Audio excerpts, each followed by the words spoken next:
Hello friends, I welcome all of you in our YouTube channel Grammar Insect once again. आज के हमारे 10 solved example past perfect tense और वो भी interrogative और बाहर वाले कॉम्प्लेक्स के आज हम इनकी प्रैक्टिस करेंगे। इसमें हमने बताया था कि दो काम होंगे वो भी पास्ट में ही होंगे, परंतु एक काम पहले कंप्लीट होगा और दूसरा काम बाद में कंप्लीट होगा। तो जो काम पहले कंप्लीट होगा उसे हम पास्ट परफेक्ट में बनाएंगे, जो काम बाद में कंप्लीट होगा उसे हम पास्ट इंडेफिनिट में बनाएंगे। पास्ट परफेक्ट और पास्ट इंडेफिनिट के अलग वीडियो पहले से हमारे चैनल पे पड़े हुए हैं, उन्हें केयरफुली आप देख सकते हैं तो ये और बेहतर समझ में आएगा। तो चलते हैं पहले एग्जाम्पल की ओर। हमारा पहला एग्जाम्पल है, क्या तुम्हारे आने से पहले सुमित पाठ पढ़ चुका था। क्या तुम्हारे आने से पहले सुमित पाठ पढ़ चुका था। तो इसमें जो सबसे मेन वर्ड है वो है पहले, और जो दूसरा मेन वर्ड है वो है क्या। तो इसमें जो है पहले कौन सा काम हुआ है इसको हम अलग करने के लिए इस वर्ड को छुपाना पड़ेगा। फिर हम वाक्य को पढ़ते हैं, तुम्हारे आने से पहले सुमित पाठ पढ़ चुका था। तो पता ये चलता है कि तुम जब आए थे तो उससे पहले सुमित पाठ पढ़ चुका था। तो जो काम पहले हुआ वो परफेक्ट में बनेगा, जो काम बाद में होगा वो इंडेफिनिट में बनेगा, वो भी पास्ट इंडेफिनिट में। अब यहाँ पर चूंकि वर्ड पहले आया है तो पास्ट परफेक्ट टेंस पहले लिखा जाएगा और इंडेफिनिट वाला बाद में लिखा जाएगा। अब चूंकि ये क्लियर हो गया कि परफेक्ट ये वाला पोर्शन है और ये पहले लिखा जाएगा, तो जो सेंटेंस का पोर्शन पहले लिखा जाएगा उसी का आप निगेटिव और इंट्रोगेटिव कर सकते हैं। तो अब इस शुरू में क्या आया है, तो ये परफेक्ट पहले लिखा जाएगा, तो इसी का आप इंट्रोगेटिव करेंगे। तो सुमित पाठ पढ़ चुका था, तो यहाँ से होगा क्या सुमित पाठ पढ़ चुका था। जो बाहर वाला जो इंट्रोगेटिव होता है वो बेसिकली हेल्पिंग वर्ब से बनता है, और हेल्पिंग वर्ब पास्ट परफेक्ट की है हैड। तो शुरू करेंगे हम हैड से, हो जाएगा हैड सुमित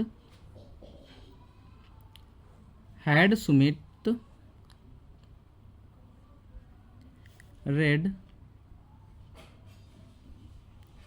हिज लेसन पहले का होगा बिफोर, तुम्हारे आने से बिफोर यू केम, वर्ब की सेकेंड फॉर्म, पास्ट इंडेफिनिट में वर्ब की सेकेंड फॉर्म लगती है। Had Sumit read his lesson before you came, question mark लगाना ना भूले। इसी तरीके से हम नेक्स्ट सेंटेंस देखते हैं, क्या उसके खाना खाने से पहले बरसात हो चुकी थी। क्या उसके खाना खाने से पहले बरसात हो चुकी थी। तो इसमें जो मेन वर्ड हैं वो है हमारे पहले और शुरू का हो गया क्या। ये बात क्लियर हो गई। तब जो है हम इस क्या को बंद कर लेंगे और वाक्य को पढ़ते हैं। उसके खाना खाने से पहले बरसात हो चुकी थी। उसके खाना खाने से पहले बरसात हो चुकी थी, यानी बरसात पहले हो गई थी, खाना उसने बाद में खाया। तो जो काम पहले होगा वो पास्ट परफेक्ट में, जो काम बाद में होगा वो पास्ट इंडेफिनिट में बनेगा। अब ये क्लियर हो गया कि ये परफेक्ट है, तो चूंकि वर्ड इसमें पहले आया है तो परफेक्ट वाला पोर्शन पहले बनेगा, और पहले वाले ही पोर्शन का आप इंट्रोगेटिव करेंगे। तो क्या बरसात हो चुकी थी, तो हो जाएगा had it rained. Had it rained पहले की अंग्रेजी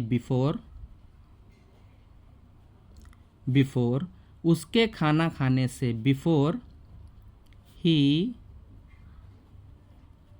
टुक द फूड, पास्ट इंडेफिनिट बने took the food, question mark लगाना ना भूले।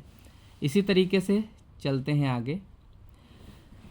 आगे हम देखते हैं कि हमारा जो पहला सेंटेंस है वो है, क्या डॉक्टर के आने के बाद मरीज ने दवाई खाई थी।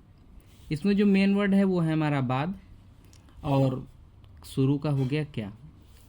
अब इसको अंडरलाइन करने के बाद हम देखते हैं कि पहले काम कौन सा हो रहा, उसको निकालने के लिए शुरू का क्या बंद करना पड़ेगा। थोड़ी देर के लिए मानते कि नहीं है, तो डॉक्टर के आने के बाद मरीज ने दवाई खाई, यानी डॉक्टर पहले आ गया तो ये परफेक्ट में बनेगा, मरीज ने दवाई बाद में खाई तो ये पास्ट इंडेफिनिट में बनेगा। अब चूंकि यहाँ पे एक चीज़ क्लियर हो गई, बाद वर्ड आएगा तो पास्ट परफेक्ट जो होगा वो बाद में बनेगा, इंडेफिनिट पहले बनेगा। तो ये बात क्लियर हो गई कि इंडेफिनिट वाला पोर्शन जो है मरीज ने दवाई खाई। अब इसी का इंट्रोगेटिव बन जाएगा शुरू में क्या, तो बाहर वाला इंट्रोगेटिव कैसे बनता है इसका वीडियो ऑलरेडी जो है हमारे चैनल पे पड़ा हुआ, आप उसे देख सकते हैं। तो हो जाएगा क्या मरीज ने दवाई खाई थी, तो हो जाएगा शुरू का क्या हमेशा हेल्पिंग वर्ब से बनता है और पास्ट इंडेफिनिट की हेल्पिंग वर्ब डिड है। तो did the patient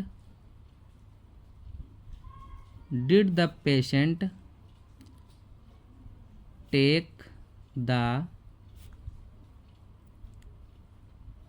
medicine, did the patient take the medicine doctor के आने के बाद, आफ्टर माने बाद, after the doctor came, last में क्वेश्चन मार्क लगाना ना भूलें।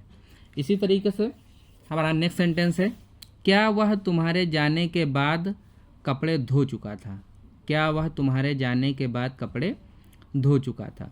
तो यहाँ पर बाद वर्ड आ गया है, मेन वर्ड जो था वो बाद है, अब शुरू में आया है क्या, ये भी मेन वर्ड है। अब हम पहले ये देखेंगे पहले काम कौन सा हो रहा है, तो इस क्या को हम बंद कर लेंगे। वह तुम्हारे जाने के बाद कपड़े धो चुका था, तुम्हारे जाने के बाद यानी तुम पहले चले गए, कपड़े वो बाद में धोया, तो ये परफेक्ट में बन जाएगा, ये इंडेफिनिट में बनेगा। क्योंकि बाद वर्ड आया है तो परफेक्ट वाला बाद में बनेगा, इंडेफिनिट पहले बनेगा। और जो पहले सेंटेंस लिखा जाएगा उसी का आप निगेटिव और इंट्रोगेटिव किया जाता है। तो तुम कपड़े धो चुका था, क्या वह कपड़े धो चुका था, तो हो जाएगा did he wash the clothes, did he wash the clothes तुम्हारे जाने के बाद, बात की होती है आफ्टर, आफ्टर यू हैड, जो कि परफेक्ट में बनेगा, आफ्टर यू हैड गॉन। पहले सेंटेंस में एक मिस्टेक हो गई है, sorry. Did the patient take the medicine after the doctor, ये हो जाएगा हैड कम, जो कि परफेक्ट में बनाना है, had come, sorry. Next sentence हमारा है, क्या उसके उठने से पहले उसकी छोटी बहन नहा चुकी थी, क्या उसके उठने से पहले उसकी छोटी बहन नहा चुकी थी। इसमें मेन वर्ड है पहले और यहाँ पर क्या। अब क्या को बंद कर लेंगे और छांटेंगे कि काम पहले कौन सा हो रहा है। तो उसके उठने से पहले उसकी छोटी बहन नहा चुकी थी, वो बाद में उठा है, उसकी छोटी बहन पहले नहा चुकी थी, तो ये परफेक्ट में बनेगा और ये पास्ट इंडेफिनिट में बनेगा। और जो परफेक्ट चूँकि पहले वर्ड आया तो परफेक्ट पहले बनेगा और जो पहले बनेगा उसी का इंट्रोगेटिव बनेगा। तो उसकी छोटी बहन नहा चुकी थी, तो हो जाएगा क्या उसकी छोटी बहन नहा चुकी थी, तो हो जाएगा शुरू में had her younger sister, had her younger sister taken a bath, उसके उठने से पहले। तो पहले की अंग्रेजी होती है बिफोर, बिफोर ही, क्योंकि पास्ट इंडेफिनिट में बने, बिफोर ही गाट अप, लास्ट में क्वेश्चन मार्क लगाना ना भूलें। हमारा नेक्स्ट सेंटेंस है,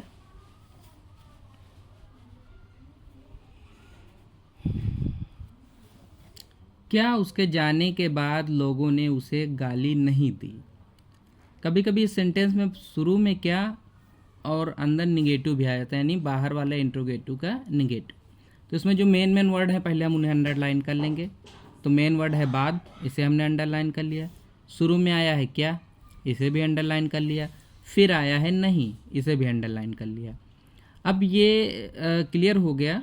अब यहाँ से हम ये देखेंगे कि पहले काम कौन सा हो रहा है। तो ये छांटने के लिए आपको थोड़ी देर के लिए मानना पड़ेगा कि इसमें क्या वर्ड नहीं है और इसमें नहीं वर्ड नहीं है। तो देखते हैं, बिना इनके पढ़ेंगे। तो उसके जाने के बाद लोगों ने उसे गाली दी, उसके जाने के बाद लोगों ने उसे गाली दी, यानी वो पहले गया, तो ये परफेक्ट में बनेगा। गाली बाद में दी गई तो ये इंडेफिनिट में बनेगा। अब ये बात क्लियर हो गई कि पहले ये परफेक्ट में कौन सा बनेगा और इंडेफिनिट में कौन सा बनेगा। चूंकि इसमें वर्ड आया है बाद, तो परफेक्ट वाला पोर्शन बाद में बनेगा और इंडेफिनिट वाला पोर्शन पहले बनेगा, और जो पहले बनेगा उसी का इंट्रोगेटिव और निगेटिव किया जाता है। तो क्या लोगों ने उसे गाली दी, क्या लोगों ने उसे गाली दी, तो लिखेंगे did the people, did the people, sorry not छूट गया, डिड द पीपुल नॉट, क्यों चूंकि नहीं भी आया है ना, तो did the people not abuse him, abuse him बात की अंग्रेजी हो जाएगा आफ्टर, उसके जाने के आफ्टर, और चूंकि ये वाला पोर्शन पास्ट परफेक्ट में बनेगा आफ्टर तो हैड लग जाएगा, आफ्टर ही हैड गान, लास्ट में क्वेश्चन मार्क लगाना ना भूलें। हमारा नेक्स्ट सेंटेंस है क्या उसके आने से पहले घोड़े ने घास नहीं खाई। तो इसमें मेन वर्ड है पहले, शुरू में क्या और नहीं। अभी इसको शुरू का क्या और बाद में जो नहीं आया इसको थोड़ी देर के लिए मान लेते कि इस वाक्य में नहीं है। तो काम देखेंगे पहले कौन सा बनेगा होगा, तो उसके आने से पहले घोड़े ने घास खाई थी, उसके आने से पहले घोड़े ने घास खाई थी, यानी घास घोड़ा पहले खा रहा तो परफेक्ट में बनेगा, और वो आ रहा है बाद में तो ये इंडेफिनिट में बनेगा। ये बात क्लियर हो गई कि परफेक्ट कौन सा बनेगा और इंडेफिनिट कौन सा बनेगा। चूंकि यहाँ वर्ड आया पहले तो परफेक्ट वाला पहले बनेगा, और जो पहले बनेगा उसी का इंट्रोगेटिव और निगेटिव करेंगे। तो परफेक्ट का इंट्रोगेटिव निगेटिव चलिए करते हैं, तो हो जाएगा had, had the horse not, had the horse not eaten the grass, पहले तो हो जाएगा बिफोर, उसके आने से बिफोर ही पास्ट इंडेफिनिट बने, बिफोर ही केम, लास्ट में क्वेश्चन मार्क लगाना ना भूलें। चलते हैं नेक्स्ट सेंटेंस की ओर। क्या 10 बजने के बाद चपरासी ने घंटी बजाई, क्या 10 बजने के बाद चपरासी ने घंटी बजाई। तो क्या 10 बजने के बाद चपरासी ने घंटी, घंटी यहाँ पे नहीं छूट गया है, नहीं बजाई। क्या 10 बजने के बाद चपरासी ने घंटी नहीं बजाई, इसमें मेन वर्ड है हमारा बाद, शुरू का क्या और ये बीच का नहीं। अब क्या और नहीं को हटा के पढ़ेंगे। 10 बजने के बाद चपरासी ने घंटी बजाए, 10 बजने के बाद चपरासी ने घंटी बजाई, यानी 10 पहले बजे और चपरासी ने घंटी बाद में बजाई है, तो ये इंडेफिनिट में बनेगा। अब बाद वर्ड आया है तो परफेक्ट बाद में बनेगा, इंडेफिनिट पहले बनेगा, और जो पहले बनेगा उसी का आप इंट्रोगेटिव निगेटिव बनाएंगे। तो चपरासी, तो इसको पढ़ेंगे क्या चपरासी ने घंटी नहीं बजाई, तो हो जाएगा did the peon not ring the bell, बाद आफ्टर, आफ्टर 10 बजने, after it, after it had stricken 10 o'clock, जगह कम है थोड़ा सा, लास्ट में क्वेश्चन मार्क लगा लो। चलते हैं नेक्स्ट सेंटेंस की ओर। नेक्स्ट सेंटेंस हमारा है क्या उसके पैसे गिनने से पहले पिताजी नहीं आए थे। मेन वर्ड हमारा है पहले, शुरू का क्या और यहाँ का नहीं। अब हम बंटवारा करेंगे और मान लेंगे कि क्या और नहीं ये वर्ड इसमें नहीं है। तो उसके पैसे गिनने से पहले पिताजी आए थे, उसके पैसे गिनने से पहले पिताजी आए थे, तो पिताजी पहले आए हैं तो ये परफेक्ट में बनेगा और इधर का पोर्शन इंडेफिनिट में बनेगा। अब वर्ड पहले आया है हिंदी में तो परफेक्ट वाला पोर्शन पहले बनेगा, जो पहले बनेगा उसी का आप इंट्रोगेटिव निगेटिव बनाएंगे। तो हो जाएगा क्या पिताजी नहीं आए थे परफेक्ट में, तो हो जाएगा had father not come, had father not come, पहले की हो जाएगी अंग्रेजी बिफोर, बिफोर उसके पैसे गिनने के, before he counted the money, last में क्वेश्चन मार्क लगाना ना भूलें। हमारा नेक्स्ट सेंटेंस है क्या मेरे जाने के बाद लाइट नहीं आई थी। इसमें जो मेन वर्ड है वो हमारा है बाद, और शुरू का क्या, और लास्ट बीचों बीच में आया है नहीं। तो क्या मेरे जाने के बाद लाइट नहीं आई थी, तो थोड़ी देर के लिए मान लेंगे क्या और नहीं को हटा देंगे। मेरे जाने के बाद लाइट आई थी, मेरे जाने के बाद लाइट आई थी, तो मैं पहले चला गया तो परफेक्ट में, आई है बाद में, तो ये इंडेफिनिट में बनेगा। अब चूंकि बाद वर्ड आया है तो परफेक्ट बाद में बनेगा, इंडेफिनिट पहले बनेगा। तो क्या लाइट नहीं आई थी, ये इंडेफिनिट में, तो हो जाएगा did the light not come after, after मेरे जाने के, after I had gone, last में क्वेश्चन मार्क लगाना ना भूल। इसी के साथ आज के हमारे 10 एग्जाम्पल कंप्लीट होते हैं। Thanks for watching the video.